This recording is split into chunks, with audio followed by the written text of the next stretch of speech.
आदरणीय सुनील साजन जी, आप बोलेंगे फिर नेता प्रतिपक्ष। तो जी जी, सुनील साजन जी जरा संक्षेप में ही। जी जी बिल्कुल, तथ्यों के आंकड़ों पर बोलूंगा। और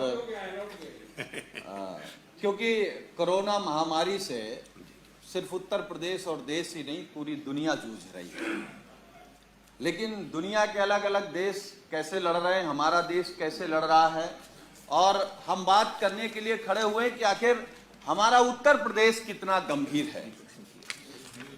तो महोदय, यूपी में कोरोना संक्रमण की लड़ाई के नाम पर केवल फर्जी ब्रांडिंग की जा रही है, असत्य बोला जा रहा है, गुमराह किया जा रहा है, जमीनी हकीकत कुछ और है।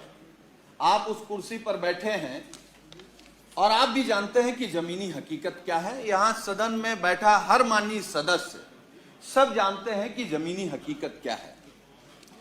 मानवर सरकार कहती है कि हमारे पास 1.51 लाख कोविड बेड हैं, यह सरकार ने कहा है। सरकारी आंकड़े कहते हैं कि इस प्रदेश में कोरोना के कुल एक्टिव केस 48,511 हैं। इसमें आधे से ज्यादा होम आइसोलेशन में हैं, कुछ प्राइवेट अस्पतालों में अपना इलाज करा रहे हैं। ऐसी स्थिति में महज सरकारी अस्पतालों में केवल 23,000 लोग भर्ती हैं। यानी सरकार के दावे के हिसाब से, जो सरकार ने दावा किया है उसके हिसाब से उत्तर प्रदेश के सरकारी अस्पतालों में जो सरकार के इंतजाम हैं उनमें 1.25 लाख बेड अभी खाली है। ये सरकार के आंकड़े हैं। और वहीं दूसरी तरफ पूरे प्रदेश के हर एक जिले में त्राही त्राही मची हुई है। किसी अस्पताल में बेड खाली नहीं है। एम्बुलेंस में 2-2 दिन तक कोरोना से संक्रमित लोग भटक रहे हैं, एम्बुलेंस में जान गंवा रहे हैं, कहीं उनकी कोई सुध लेने वाला नहीं है।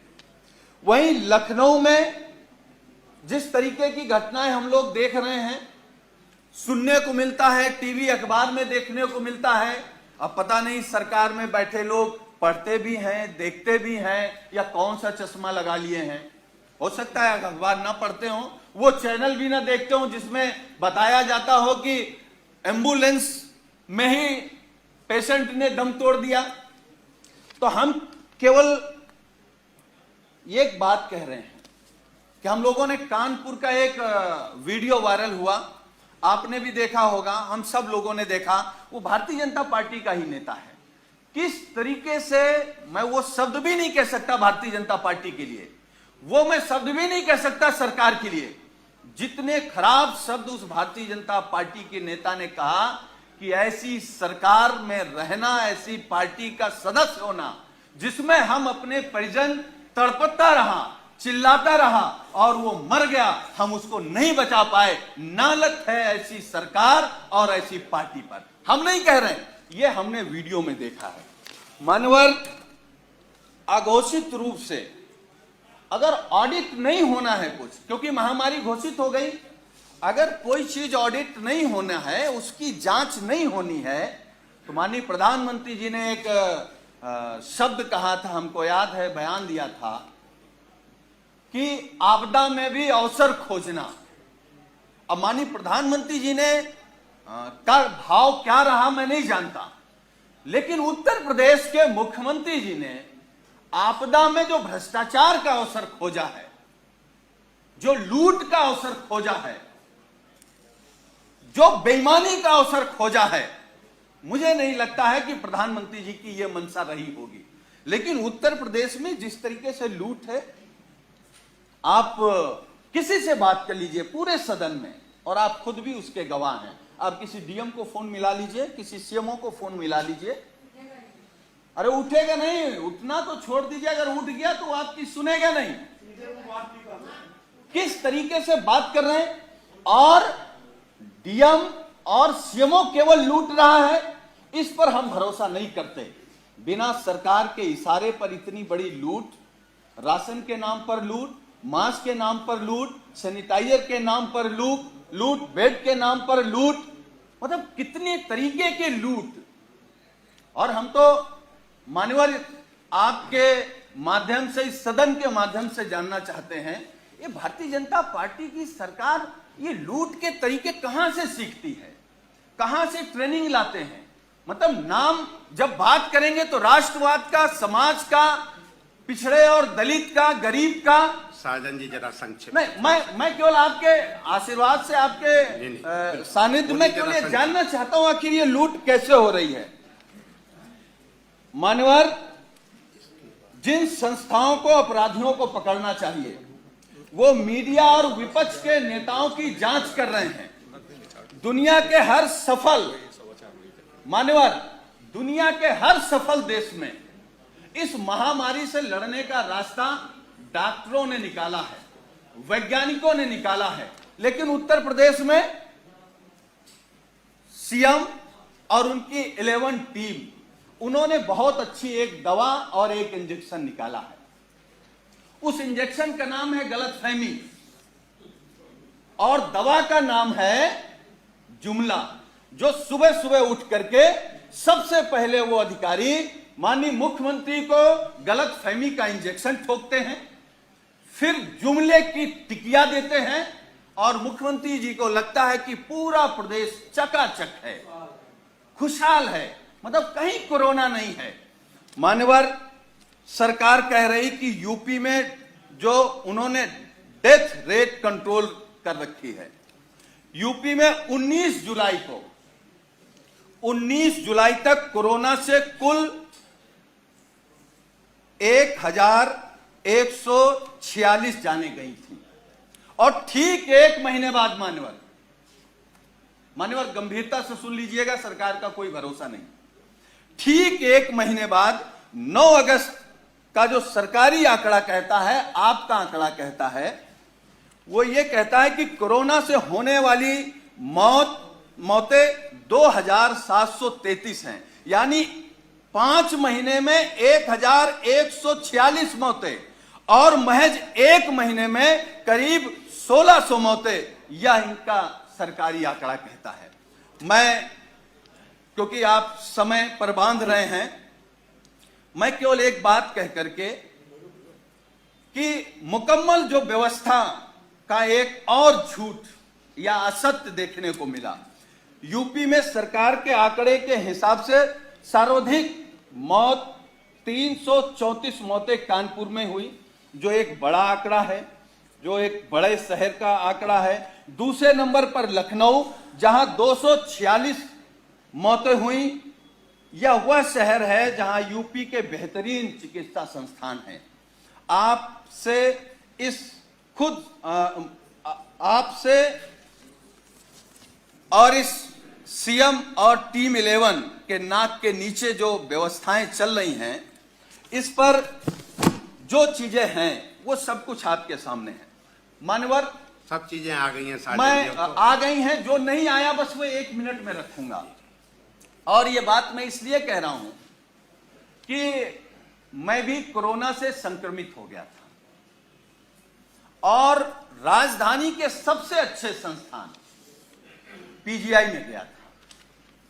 ये बात मैं नहीं शेयर करना चाहता था, लेकिन मजबूरी है, क्योंकि आप जो आईना दिखाएंगे वो तो चमचमाता हुआ होगा, वहां कोई अव्यवस्था नहीं होगी। लेकिन मैं जो देख करके आया हूं 19 दिन पीजीआई में, मैं वो सच्चाई आपको बताना चाहता हूं, सदन के माध्यम से उत्तर प्रदेश को बताना चाहता हूं और सदन के माध्यम से अपने सभी माननीयों को भी बताना चाहता हूं कि कोई गलत फहमी में न रहे। हम तो ये कहेंगे, भगवान से प्रार्थना करेंगे कि किसी को कोरोना ना हो।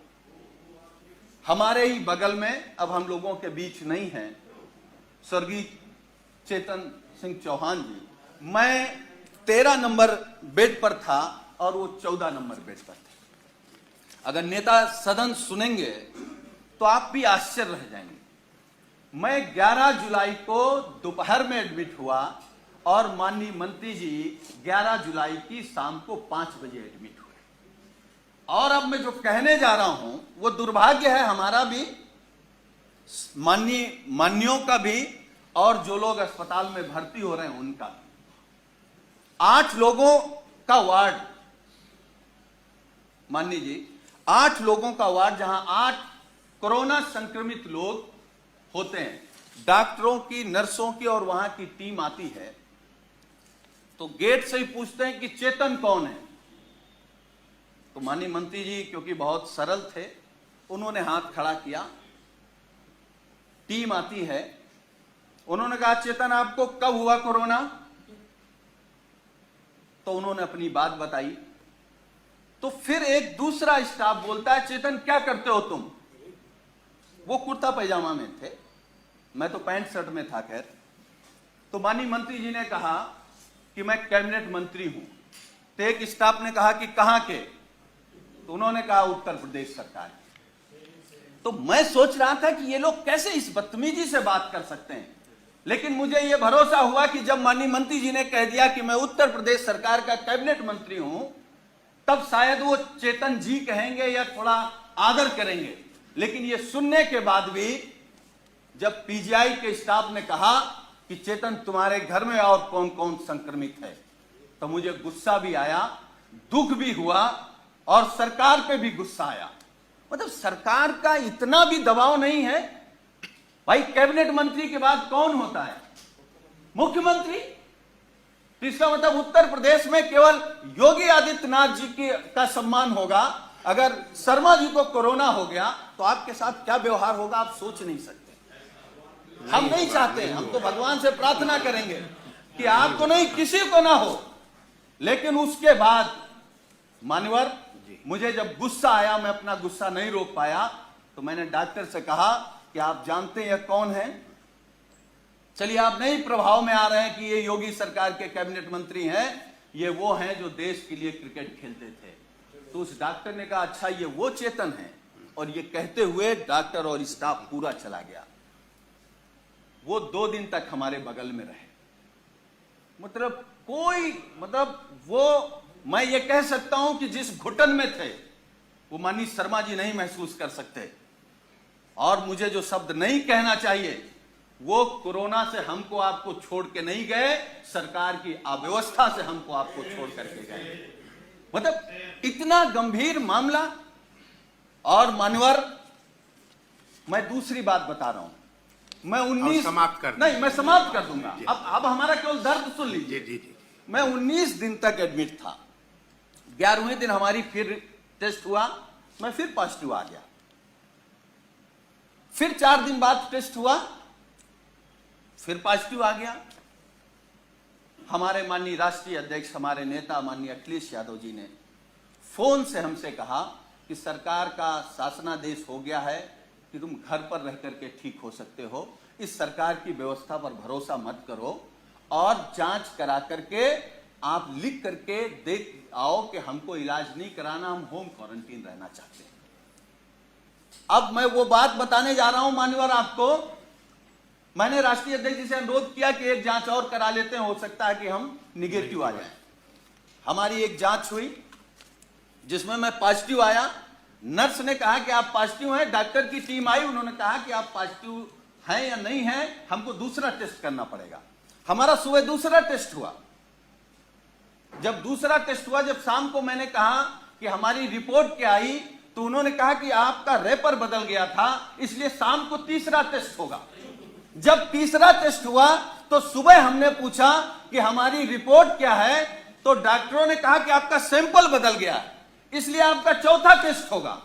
हमारा चौथा टेस्ट हुआ। चौथे टेस्ट में मानवर जानते क्या हुआ? जब हमने रिपोर्ट पूछा तो उन्होंने कहा कि आपका फार्म तो वहां चला गया था लेकिन सैंपल नहीं गया है। तो हमने कहा 5वां कर लो। हमारा 5वां टेस्ट हुआ। 5वां टेस्ट हुआ और मैंने लिखित में दिया कि हमको पीजीआई में इलाज नहीं कराना है, हम घर में रह करके जो सरकार के निर्देश हैं उनको पालन करते हुए हम स्वस्थ हो जाएंगे। मैं पहला पेशेंट हूं सरकार के निर्देश के बाद जो ये लिख करके आया कि मुझे नहीं इलाज कराना। मैं ये नहीं कह रहा हूं कि हम सभी डॉक्टरों पर सवाल खड़ा कर रहे हैं। डॉक्टर भगवान की तरह दिखता, हमको भी 19 दिन भगवान की तरह दिखा और हम भगवान की तरह मानते हैं लेकिन ये अव्यवस्था आखिर कैसे? ये हमने दो कैबिनेट मंत्री खो दिए। मैं 1 मिनट में बात खत्म करूंगा। अब बहुत हो नहीं, गया। 1 मिनट में खत्म, 1 मिनट में, क्योंकि हमारे जो विधायक हैं पूर्वा विधानसभा से, बसपा से जीते थे, आपके यहां चले गए, किस दबाव में गए मैं नहीं जानता, अपने मन से गए या इन्होंने भगाया मैं नहीं जानता, लेकिन क्योंकि हमारे गांव के बगल के हैं, तो जब मैं पीजीआई में एडमिट था, जब उनको मैंने देखा मोबाइल पर कि उनको भी कोरोना हो गया, तो मैंने उनसे कहा कि आप अस्पताल में एडमिट हो जाइए। उन्होंने कहा नहीं, हमारी महाराज जी से बात हो गई, हम घर ही में रहेंगे। हमने कहा भाई, बाकी में सब महाराज जी पर भरोसा कर लेना, कोरोना में महाराज जी पर भरोसा मत करो। उन्होंने लेकिन भरोसा किया, लेकिन 3 दिन बाद उनको जब हालत बिगड़ी तो वही पीजीआई पर आए, वहीं एडमिट हुए, और उनकी 2 दिन में वो हालत बिगड़ी कि वो बेहोश हो गए, उनको आईसीयू में जाना पड़ा। उन्होंने मुझसे फोन पे कहा कि हमने हेलीकॉप्टर कर लिया है, एम्बुलेंस, हम दिल्ली जा रहे हैं, क्योंकि वो बड़े आदमी हैं, संपन्न हैं। जब सुबह मैंने पूछा कि आप किस समय निकल रहे हैं, तो उन्होंने मुझसे फोन पे कहा कि महाराज जी ने मना कर दिया, कहा कि हम दिल्ली के डॉक्टर बुला लेंगे, लेकिन यहां से अगर कोई पेशेंट जाएगा तो पूरा देश और दिल्ली जान जाएगी कि उत्तर प्रदेश की क्या व्यवस्था है। तो डॉक्टर तो वहां से नहीं आए, और बाद में हमारे माननीय मंत्री जी को वेदांता जाना पड़ा, दिल्ली जाना पड़ा। पूरा देश जान गया कि उत्तर प्रदेश में कोरोना के नाम पर केवल लूट हो रही है, भ्रष्टाचार हो रहा है। यह देश का इकलौता प्रदेश है जिसने 2 हमारे कैबिनेट मंत्री खो दिए हैं अपनी अव्यवस्था से। हम सब लोगों ने उनको श्रद्धांजलि दी है, लेकिन हम आपसे केवल अनुरोध करेंगे कि अभी कोरोना खत्म नहीं हो गया है। महामारी से हम आप सब लोग लड़ रहे हैं, सरकार लड़ रही है, उसका बस एक पंक्ति में, हाँ, एक पंक्ति में हाँ, सरकार लड़ रही है जी, लड़ते दिख रही है, उसका नजरिया केवल ये है, वो इसलिए लड़ते दिख रही है कि उसको पैसा चोरी करना है, उसको लूट करनी है, जो हमारा पैसा गया है, जो सैलरी गई है, वो लूट करनी है। तो ये मान्यवर लूट बचाइए, और इतना गंभीर मामला है, हम आपसे अनुरोध करेंगे कि सदन की कार्यवाही रोक करके चर्चा कराए जाने की मैं मांग करता हूं। ठीक, साजन जी, हाँ, केवल 1 मिनट में आदरणीय भदौरिया जी, केवल 1 मिनट, बस 1 मिनट में केवल।